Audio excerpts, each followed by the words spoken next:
लीजिए एक ऐसा टॉपिक आप सभी के लिए जो सच में एग्जाम के दृष्टिकोण से और आने वाले टाइम के एग्जाम में 100% क्वेश्चन आना तय है, जिसका नाम है विधानमंडल।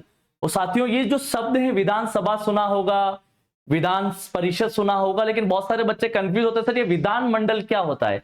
तो एक ही बात में मैं समझाना चाहूंगा, जिस प्रकार देश के लिए बात करूं मैं, यहाँ थोड़ा सा अपन समझेंगे, देश के लिए कानून बनाने के लिए संसद होता है, उसी प्रकार राज्य के कानून बनाने के लिए विधानमंडल होगा। तो राज्य के कानून बनाने के लिए जो संस्थान होगी, जो जगह होगी, उसका नाम है विधानमंडल। बस इतना सा समझना है कि देश के लिए कानून बनाने के लिए संसद जिम्मेदार है, उसी प्रकार प्रत्येक राज्य अपने कानून की व्यवस्थाओं को बनाने के लिए जो सिस्टम लागू करता है उसी का नाम है विधानमंडल। जिस प्रकार संसद के अंदर दो सदन होते हैं, एक का नाम लोकसभा होता है, दूसरे का नाम राज्यसभा होता है, उसी प्रकार राज्य के विधानमंडल के अंदर एक होता है आपका विधानसभा होता है, विधानसभा होता है, और एक होता है विधान परिषद होता है, विधान परिषद होता है। जिस प्रकार के अंदर देश के अंदर संसद में कानून बनाने के लिए अंतिम रूप से विधेयिका को या उसके विधेयक को कानून बनाने के लिए, एक्ट बनाने के लिए, अधिनियम बनाने के लिए राष्ट्रपति जिम्मेदार है, उसी प्रकार राज्य के कानून के लिए अंतिम छोर से जो जिम्मेदार है वो राज्यपाल। तो राज्यपाल की जो मुख्य भूमिका इसके अंदर होगी। सबसे इंपॉर्टेंट बात आप इतना समझ चुके हैं सर कि जिस प्रकार देश में संसद है उसी प्रकार राज्य में विधानमंडल है, जिस प्रकार देश के अंदर दो सदन होते हैं, 3 अंग होते हैं, उसी प्रकार राज्य के विधानमंडल में भी 2 सदन और 3 अंग होते हैं। जिस प्रकार देश के संसद में लोकसभा होता है उसी प्रकार राज्य के विधानमंडल में विधानसभा होता है। जिस प्रकार देश के संसद में राज्यसभा होगा उसी प्रकार राज्य के विधानमंडल में विधान परिषद होगा। जिस प्रकार संसद के अंदर राष्ट्रपति होगा उसी प्रकार राज्य के अंदर राज्यपाल होगा। बिल्कुल जो बात मैंने आपको कही 100% आपके पिक्चर्स माइंड में सेट हो जानी चाहिए कि देश के कानून बनाने के लिए राष्ट्रपति जिम्मेदार है, उसी प्रकार राज्य के कानून के लिए जो जिम्मेदार है वो विधानमंडल है। साथियों ले चलता हूं, यदि मैं कहूं जिस प्रकार यहाँ यदि बात करें तो उम्र 25 वर्ष होती है लोकसभा के सांसद में, उसी प्रकार विधानसभा के सदस्य के लिए भी 25 वर्ष होती है। जिस प्रकार राज्यसभा के लिए 30 वर्ष होती है उम्र उसको सदस्य के लिए, उसी प्रकार विधान परिषद के लिए भी 30 वर्ष होती है। समझिएगा कॉम्बिनेशन समझना कि देश के लिए और राज्य के लिए दोनों अपने आप में कैसे इंपोर्टेंस रखते हैं। जिस प्रकार देश में अंतिम रूप से राष्ट्रपति 35 वर्ष का व्यक्ति बनता है, उसी प्रकार राज्य के विधानमंडल के लिए राज्यपाल भी 35 वर्ष का व्यक्ति, उम्र वाला व्यक्ति ही राज्यपाल बन सकता है। लीजिए मैं कहूं आप सभी को राज्य के विधानमंडल की व्यवस्थाओं के बारे में पढ़ते हैं। तो राज्य का विधानमंडल की व्यवस्था जो है, विधानमंडल भारतीय संविधान के अनुच्छेद नंबर 168 में आता है।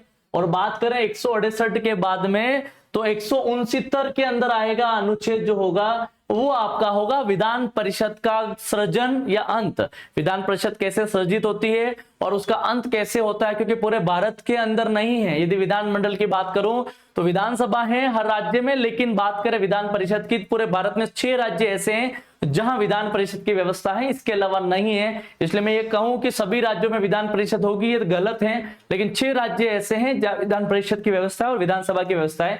बाकी सभी राज्यों की हम बात करें तो सभी राज्यों में विधान परिषद की व्यवस्था नहीं है। अब बात करें यदि मैं कहूं यहाँ पर छोटी सी बात जो हमें समझनी है विधानमंडल को लेकर, हमें समझना है कि हमें जिस प्रकार से अनुच्छेद 168 की मैं बात करूंगा तो विधानमंडल की वो बात करता है। और विधानमंडल में आप सभी को पता है कि 2 सदन और 3 अंग होते हैं। 2 सदन विधानसभा, विधान परिषद, 3 अंग विधानसभा, विधान परिषद और आपका राज्यपाल।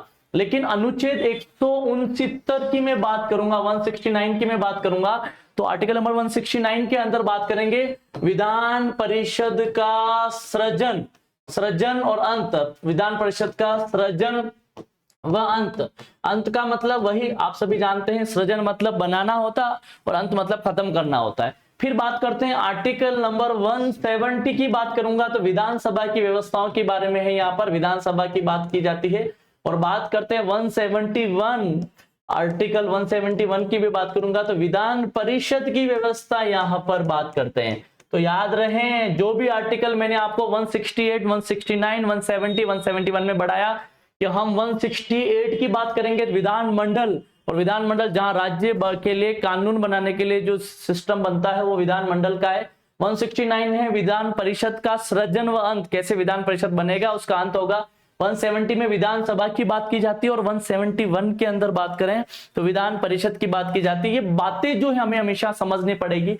बात करें यदि मैं कहूं कि किसी भी राज्य के अंदर विधान परिषद की व्यवस्था कैसे आती है, तो एक बार 168 हमने पढ़ लिया, विधानमंडल क्या होता है, इसके अंदर कितने सदन कितने अंग होते हैं। अब एक बार आर्टिकल नंबर 169 इसलिए मैं पढ़ाना चाहूंगा, ये बहुत इंपॉर्टेंट है कि विधान परिषद का सृजन या अंत, विधान परिषद का सृजन या अंत, सृजन मतलब बनाना और अंत मतलब खत्म करना, अंत मतलब खत्म करना। देखिए कैसे हो सकता है, तो जिन किसी राज्य के अंदर विधान परिषद की व्यवस्था नहीं है, यदि कोई पूछ ले किस राज्य में है, तो इतना सा ध्यान रखना, जिस किसी राज्य में है तो वो राज्य जो है वो आप सभी जानते हैं। यदि मैं राजस्थान और भारत की मैं बात करूं तो आधे भारत से ऊपर की बात करूं, यूपी और बिहार में विधान परिषद की व्यवस्था है।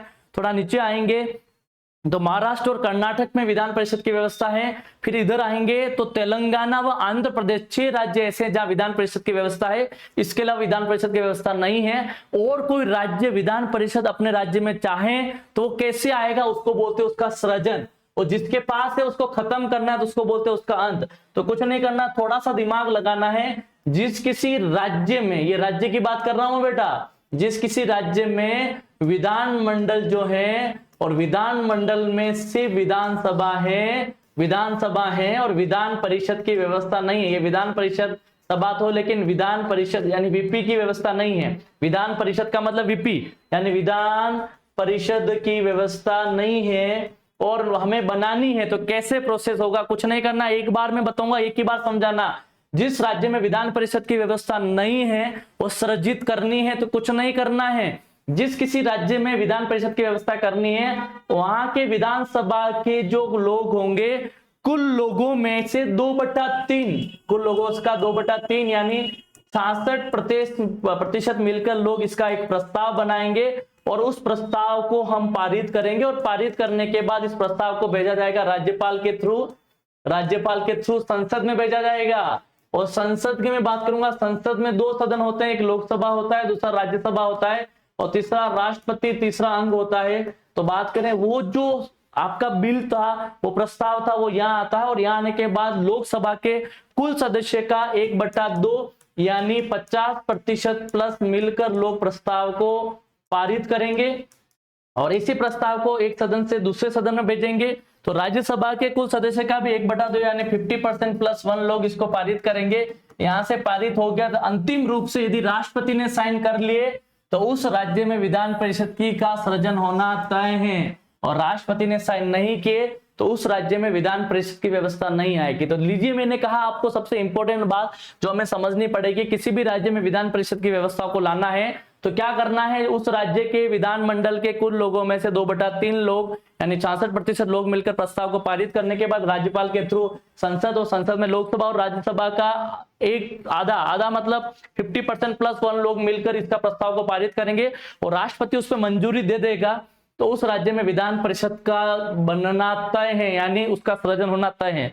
तो लीजिए, यदि मैं ये बारी बात बताई, पिक्चर बताई, अब हम इसको थोड़ा सा सिस्टम से और पढ़ लेते हैं कि जब विधानमंडल की बात है तो विधानसभा, विधान परिषद और 3 अंग आते हैं, विधानसभा, विधान परिषद और राज्यपाल। ये सारी बातें हम पढ़ने वाले हैं इस पूरी पिक्चर्स के अंदर। इस पिक्चर्स का जो नाम है उसका नाम है कि हमें कैसे करके राज्य की व्यवस्थापिका या विधानसभा या विधानमंडल के बारे में यहाँ पर हमें स्टडी करनी है और अपने माइंड को पूरा फोकस्ड करना है। लीजिए, लेकर चलता हूं मैं। यदि मैं बात करूं संवैधानिक आधार की मैं बात करूंगा तो संवैधानिक आधार में सबसे इंपॉर्टेंट बात जो है विधानमंडल की व्यवस्थाओं की बात हम करेंगे। यहाँ पर 3 पिलर मुख्य रूप से होते हैं और आप सभी को पता, विधानमंडल में जो मेन जो पिलर्स होते हैं राज्य की व्यवस्थाओं के लिए, राज्य का विधानमंडल आर्टिकल नंबर 168 जैसा मैंने आपको पढ़ाया। फिर मैंने कहा राज्यपाल जो आर्टिकल नंबर 153 में हमने पढ़ा। फिर उसके बाद बात करें, क्योंकि विधानमंडल के 3 पिलर, एक राज्यपाल है, दूसरा विधानसभा है जो मैंने आर्टिकल नंबर 170 के अंदर पढ़ा, और फिर मैंने विधान परिषद के सृजन 169 में है, बाकी ये 171 के अंदर विधान परिषद की सारी बातें लिखी है। तो ये जो 3 पिलर हैं विधानमंडल के वो हमने पढ़ा, राज्यपाल, विधानसभा और विधान परिषद। लीजिए यदि मैं कहूं आप सभी को कि ये एक सदन की व्यवस्था होती है, जिसके अंदर देखा जाए कि जिन राज्यों में विधान परिषद नहीं है वहां एक सदन 2 अंग होंगे, और जहां विधान परिषद है 2 सदन और 3 अंग होंगे। तो मैं कहूं कि जहां जहां राज्यों के अंदर राज्यपाल और विधानसभा है तो लगभग ये हमें समझना पड़ेगा। और आपको पता द्विसदन की जो व्यवस्था है सिर्फ कहां है, भारत के 6 राज्यों में। 6 राज्य कौन कौन से मैंने बताए थे कि सबसे पहले यूपी और बिहार, महाराष्ट्र, कर्नाटक, आंध्र प्रदेश और तेलंगाना, जहां पर 2 सदन है और 3 अंग है। 2 सदन मतलब विधान परिषद की व्यवस्था यहाँ पर है, बाकी सभी राज्यों में विधान परिषद की व्यवस्था नहीं है। बिल्कुल आगे बढ़ते हैं। यदि मैं कहूं हाल ही के अंदर पश्चिम बंगाल में विधान परिषद के लिए प्रस्ताव भेजा है, जो आपको सभी को समझना है। आगे बात करते हैं, यदि मैं कहूं कि इसकी जो संरचना और संगठन की मैं बात करूं विधानसभा के, तो आर्टिकल नंबर 170 के माध्यम से देखा जाए तो भारत के राजस्थान राज्य की हम बात करें, राजस्थान में 1952 में जो पहली विधानसभा थी तब 160 एमएलए थे। एमएलए मतलब विधायक थे। उसके बाद समय बदला, समय के बाद 1956 में अजमेर के विलय के बाद 190 हुए। 190 मतलब 160 में 30 जोड़े तो 130 सीटों की संख्या बढ़ोतरी हुई और 190 हुए। समय आगे बढ़ा और उसके बाद दूसरी और तीसरी विधानसभा में 176 थे। फिर चौथी और पांचवी विधानसभा में 184 सदस्य का मतलब एमएलए लोग थे। और 1977 यानी 36 से अब तक जो है 200 विधानसभा। और इस साल माना जाता है इस एसआईआर और पूरा हमारा इस निर्वाचन कमेटी के माध्यम से हो सकता है इस बार परिसीमन के माध्यम से राजस्थान की सीटें विधानसभा की बढ़ सकती है, ऐसा अनुमानित है। हमें लगता है कि आने वाले टाइम में हमारे यहाँ की सीटें बढ़ेगी शायद। आज बात करते हैं न्यूनतम जो सदस्य हैं वो अपवाद के रूप में मिजोरम में 40 है, गोवा में 40 है और सिक्किम में 32। और अधिकतम की बात करूं तो उत्तर प्रदेश सबसे ज्यादा विधानसभा की सीटों वाला है, 403 सीटों के साथ फर्स्ट नंबर पे है। उसके बाद पश्चिम बंगाल में 294 है, फिर महाराष्ट्र में 288 है। और कहा जाता है किसी भी विधानसभा की अधिकतम सीटें 500 हो सकती है। 500 से ज्यादा किसी राज्य में विधायक नहीं हो सकते। विधायक इसलिए भी नहीं हो सकते, 500 को मैनेज करना बड़ा मुश्किल रहता है। तो साथियों आगे बात करते हैं। यदि मैं कहूं आप सभी को कि किसी विधानसभा के सदस्य की जो योग्यता है या उसकी शर्तें हैं या पद की जो समाप्ति है वो क्या है, तो सबसे पहले बात करते हैं इसकी ओथ की हम बात करते हैं। तो विधानमंडल के सदस्य राज्यपाल या उसके द्वारा नियुक्त किसी व्यक्ति के समक्ष बिल्कुल वो शपथ लेता है। और साथ ही यदि मैं कहूं योग्यताओं की बात करूंगा तो कोई भी इंसान विधायक बनता है तो सबसे पहले वह भारत का नागरिक होना चाहिए। साथ ही उसकी न्यूनतम उम्र 25 वर्ष होनी चाहिए। वह दिवालिया और मानसिक विकृति वाला व्यक्ति नहीं होना चाहिए और सरकार के किसी लाभ के पद पर नहीं होना चाहिए। और संसद द्वारा समय समय पर निर्धारित अन्य योग्यताएं जो बनाई जाएगी उसके अनुसार काम होना चाहिए। अयोग्यता यानी उसकी क्या शर्तें होगी, तो वो दोहरी सदस्यता नहीं होना चाहिए। ऐसा नहीं है कि वो विधायक भी हो और सांसद भी हो, तो ऐसा नहीं होना चाहिए। फिर उसकी लगातार 60 दिन तक अनुपस्थिति रही तो हो सकता है उसकी सदस्यता का अंत किया जाए। फिर वो दल को बदल दें। अभी हाल ही के बहुत सारे वाक्य एक्स पार्टी का कोई सिंबल से चुनाव लड़ता है और वाई पार्टी में चला जाता है, उसकी सदस्यता ग्रहण कर लेता है तो उसका पद जो है विधायक का पद समाप्त किया जाता है। ये बातें हमें बहुत सारे अलग अलग तरीके से सीखने को मिली। फिर हम बात करते हैं यहाँ की बात करें तो विधानसभा के अंदर विधानसभा की व्यवस्थाओं को चलाने के लिए एक अध्यक्ष होते हैं, उसके सपोर्ट के लिए उपाध्यक्ष होते हैं। अध्यक्ष बहुमत दल का नेता उस राज्य का मुख्यमंत्री बनता है, वही बहुमत मिलकर उस हाउस को चलाने के लिए, उस सदन को चलाने के लिए एक व्यक्ति को नियुक्त किया जाता है, वो होता है अध्यक्ष। तो बहुमत के आधार पर उसको लिया जाता है। और साथ ही सबसे बड़ी बात ये उसके साथ में एक सपोर्टिंग नेचर के लिए उसका उपाध्यक्ष होता है, वही साधारण बहुमत के साथ उसकी व्यवस्था है। यदि अध्यक्ष अपना इस्तीफा देता है तो उपाध्यक्ष को देता है और उपाध्यक्ष अपना इस्तीफा देता है तो अध्यक्ष को देता है। आज की क्लास को हम यही खत्म करेंगे, लेकिन इस क्लास को कल फिर कंटिन्यू करेंगे। लीजिए एक बार फिर आप हमारे चैनल से आप जुड़े, बहुत बहुत धन्यवाद, आभार। बस ये चाहूंगा कि ये जो हमारी टीम की मेहनत है, ये मेहनत का मजाक तब उड़ेगा जब सच में पढ़ने वाला बच्चा सच में ढंग से नहीं पढ़ेगा। बहुत बहुत धन्यवाद। खूब मेहनत करें, खूब सिलेक्शन दें, माता पिता का नाम रोशन करें। इन्हीं शुभकामनाओं के साथ शुभ रात्रि। Thank you so much.